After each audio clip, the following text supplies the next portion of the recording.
दोस्तों नमस्कार। दोस्तों ये एक टॉपिक फिनिश होने जा रहा है, ये लास्ट पार्ट है, पार्ट 8 वीडियो, जिसके अंदर हम एक टॉपिक पूरा कंप्लीट कर लेंगे। ये 19 और 20 क्वेश्चन मोस्ट इंपॉर्टेंट क्वेश्चन है, एग्जाम ऑफ पॉइंट से भी मोस्ट इंपॉर्टेंट है, आपका टर्मिनल जो सेशनल एग्जाम होंगे उनके लिए भी इंपॉर्टेंट है, जो यूनिट एग्जाम होते हैं आपके उनके लिए भी इंपॉर्टेंट है, जो कॉम्पिटिटिव एग्जाम होते हैं उनके लिए भी इंपॉर्टेंट है, यानी कि इंपॉर्टेंट क्वेश्चन है। दोनों के दोनों आप इनकी स्टेटमेंट पढ़ना और फिर उसके बाद मैंने जो जो स्टेप फॉलो कर रखे हैं वैसे के वैसे आप स्टेप फॉलो करना और नोट डाउन कर लिया करो उसको। कॉपी पर आप पेन के साथ और पेंसिल के साथ हिंट लिख लिया करो ताकि इस टाइप के आप क्वेश्चन उसको सोल्व कर पाओ। जो 19 क्वेश्चन दे रखा है वो ये कहता है कि if alpha and beta are the zero of the quadratic polynomial, ये क्वाड्रेटिक पोलिनोमियल दे रखी है, इसकी जो जीरो है वो अल्फा एंड बीटा है। Find the quadratic equation, quadratic polynomial who zero are, उसकी जीरो ऐसी ऐसी हो, ऐसी क्वाड्रेटिक पोलिनोमियल लेके आओ जिसकी जीरो ऐसी ऐसी हो।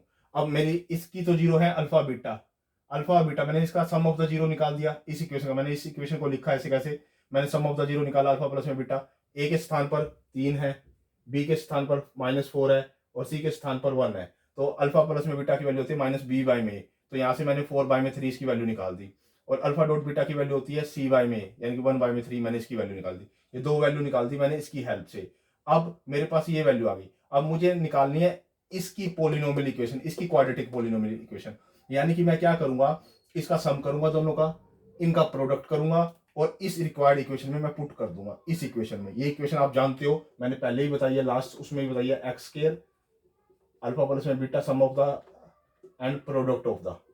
तो इसमें वैल्यू पुट करनी होती है, यानी कि सम ऑफ द रूट निकाल लो, सम ऑफ द जीरोज निकाल लो, प्रोडक्ट ऑफ द जीरोज निकाल लो, जो वैल्यू आए वो यहाँ पुट करो और यहाँ पुट करो और ये रिक्वायर्ड क्वाड्रेटिक इक्वेशन कहलाएगी आपकी। ये रिक्वायर्ड क्वाड्रेटिक इक्वेशन इसको बोलते हैं। तो ये मैंने पहले ही लिख दी, ये ए मान लिया मैंने, इसके एक फैक्टर को, एक जीरो को, दूसरे को मैंने ये बी मान लिया।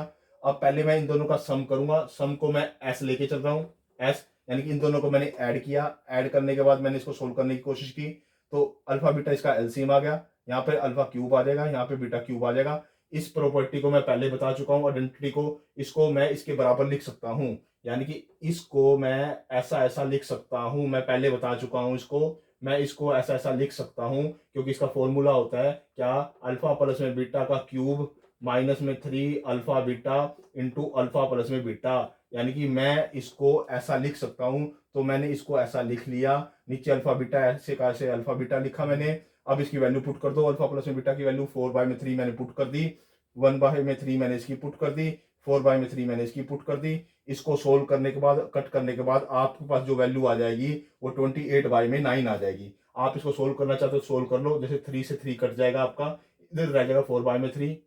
इसको सोल्व करोगे तो ऊपर आ जाएगा, अगर 64 आ जाएगा, 64 बटे में 9, 27 आ जाएगा, 27 माइनस में 4/3, इसका एलसीएम लोगे, एलसीएम लेने के बाद इसको सोल्व करोगे और 1/3 से इसको डिवाइड करोगे तो आपके पास आ जाएगा 28/9 आ जाएगा।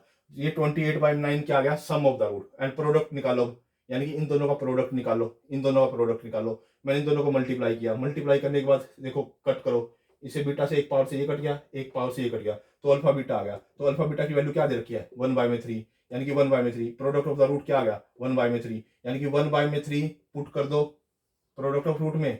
सम ऑफ द रूट जो आया था वो मैंने यहाँ पुट कर दिया रिक्वायर्ड इक्वेशन में। ये रिक्वायर्ड इक्वेशन में पुट करना होता है कि यहाँ सम ऑफ द रूट पुट करो, यानी सम ऑफ द जीरोज, यहाँ product of the zeros, product of the zero 1/3 आया मैंने यहाँ पुट कर दिया और सम ऑफ द जीरो आया मैंने यहाँ पुट कर दिया। ये मेरे पास रिक्वायर्ड इक्वेशन होती है, के इंटू में एक्स स्क्वायर माइनस में सम ऑफ द जीरोज इंटू में एक्स प्लस में प्रोडक्ट ऑफ द जीरो, जिसको अल्फा डॉट बीटा कहते हैं, इसको अल्फा प्लस में बीटा कहते हैं, आप कुछ भी मर्जी लिख सकते हो। तो ये मेरे पास रिक्वायर्ड इक्वेशन आ गई जिसके जीरोज ऐसी होंगी, ये वो रिक्वायर्ड इक्वेशन है जिसकी जीरो ऐसी होंगी।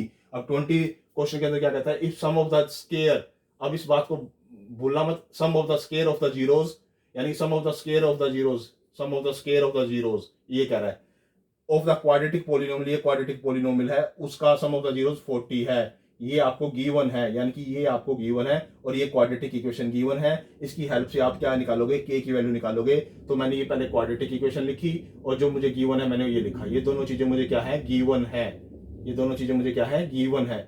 ये गिवन होने के बाद पहले मैंने इस क्वाड्रेटिक इक्वेशन का सम ऑफ द जीरो निकाला, जिसको अल्फा प्लस में बीटा बोलते हैं, इज इक्वल टू -b/, में ये 1 यहाँ पर ए के स्थान पर है, बी के स्थान पर -8 है और सी के स्थान पर k है। तो मैंने 8 आ गया मेरा अल्फा प्लस में बीटा, यानी कि माइनस बी बाई में ए, तो बी की वैल्यू यहाँ 8 आती है, माइनस इसके आगे और माइनस ये प्लस कर देगा तो 8 आ गई। तो प्रोडक्ट ऑफ द जीरो क्या हो गया, अल्फा डॉट बीटा, तो वो वैल्यू मेरे पास आ गई के की वैल्यू आ गई, यानी अल्फा प्लस बीटा भी आ गया, अल्फा डॉट बीटा भी आ गया। मेरे पास ये गिवन है, ये गिवन है, मेरे पास ये गिवन है। अब मैंने लास्ट फोर्थ या थर्ड पार्ट में मैंने आपको इसे फॉर्मूले बता रखे हैं कि अल्फा स्क्वायर प्लस में बीटा स्क्वायर को मैं क्या लिख सकता हूँ, अल्फा प्लस में बीटा का होल स्क्वायर माइनस में 2 अल्फा बीटा, यानी कि माइनस में 2 अल्फा बीटा, इसको मैं ऐसा लिख सकता हूँ, यानी कि इसका स्क्वायर, इसको मैं ऐसा लिख सकता हूँ। तो मैंने क्या किया, इसको मैंने ऐसा लिख दिया, यानी कि इसको मैंने ऐसा लिख दिया, यानी कि इसको मैंने ऐसा लिख दिया, क्योंकि मेरे पास अल्फा प्लस में बीटा की वैल्यू है, मैं यहाँ पुट कर दूंगा, अल्फा डॉट बीटा की वैल्यू है के, मैं यहाँ पुट कर दिया, इसकी जगह पे ए, इसकी जगह पे मैंने यहाँ के पुट कर दिया, ये 2 आगे था, इसकी जगह मैंने 8 पुट कर दिया, तो 8 का स्क्वायर माइनस में 2 के इज इक्वल टू, ये मेरा 40 था, तो 8 का स्क्वायर 64 होता है, माइनस में का जो 2 के है ट्रांसपोज करके मैं इधर ले आया, इधर माइनस था उधर जाके प्लस हो जाएगा, 40 को मैं इधर ले आया, ये प्लस था इधर माइनस हो जाएगा, ये इसमें से इसको माइनस किया तो 24 आया, 2 के इज इक्वल टू 24, और यहाँ से के की वैल्यू क्या आ गई हमारे पास 12 आ गई। अब के की वैल्यू फाइंड आउट करनी थी, हमने ये के की वैल्यू फाइंड आउट कर दी। ये हमारे पास 2 मोस्ट इंपोर्टेंट क्वेश्चन है, ये पार्ट 8 वीडियो है दोस्तों, हमारे 8 पार्ट आज कंप्लीट हो गए हैं। पोलिनोमियल क्वाड्रेटिक इक्वेशन के मोस्ट इंपोर्टेंट कंसेप्ट है, हर बार इसमें से 3 से 4 नंबर का क्वेश्चन आते ही आते हैं 4 नंबर के, और जो मैंने आपको अब 8 वीडियो बताई हैं, इससे आपका ऑलमोस्ट सारा का सारा 90% कंसेप्ट क्लियर हो जाएगा। जो 10% रह गया रिमेनिंग वो मैं अगली एक्सरसाइज में करा दूंगा मैं आपको। ये आपका बहुत अच्छा कंसेप्ट है, बहुत अच्छे मेथड मैंने यूज किए हैं, आप इसमें खुद भी देखिए, अपने दोस्तों के साथ भी शेयर कीजिए। ये हरियाणा बोर्ड के लिए भी इंपॉर्टेंट है, सीबीएसई बोर्ड के लिए भी इंपॉर्टेंट है, और आईसीएसई बोर्ड के लिए भी इंपॉर्टेंट है, अदर देन कॉम्पिटिटिव एग्जाम के लिए भी मोस्ट इंपॉर्टेंट कंसेप्ट है। आप इस कंसेप्ट को अच्छे से नोट डाउन भी करो, और कम से कम 2 से 3 बार इस वीडियो को जरूर देखा करो। ओके दोस्तों, धन्यवाद।